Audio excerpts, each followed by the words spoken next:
And our correspondent Akshay Dongre is with us. Akshay looks at the defense sector quite closely and security matters. Akshay, so the budget does talk a little bit about innovation for startups in the defense sector. Tell us a little bit about the interest in the sector. Well, Mark, we heard Finance Minister Nirmala Sitharaman talking about the defense budget as well, where she said that a new scheme will be brought in for deep tech. Now, that's a key phrase that's being used by major countries around the world as far as innovation and technology in defense sector is concerned, along with other sectors too. However, when we talk about specifically the defense sector, it is going to be a key as far as a renovation and modernization drive is concerned. We have been seeing that over the past several years, the government of India has been consistently increasing the defense budget. Last year it was somewhere around 73 billion US dollar for the year.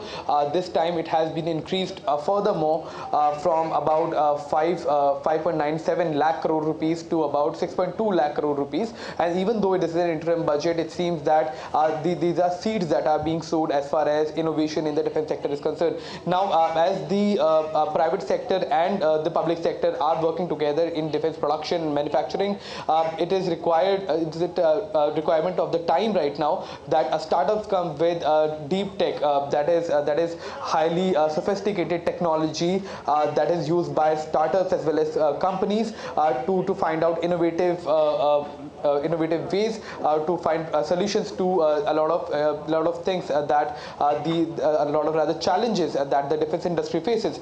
So if you look at the modernization drive, if we look at how the public and private sector are going to go hand in hand as far as defense production is concerned, this can be a key scheme as far as the modernization drive in the defense forces is concerned. That has been the focus of the government for the past several years now.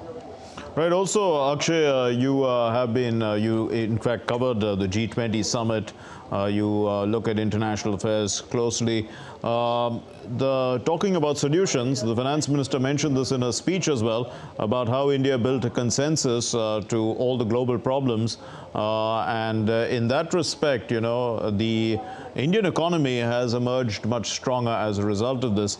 But when we look at the concept of consensus building itself now as an approach, we see that also in terms of the possibilities that, you know, because of India tying up with various countries to trade market access, there is a lot more opportunity for Indian products to find global markets.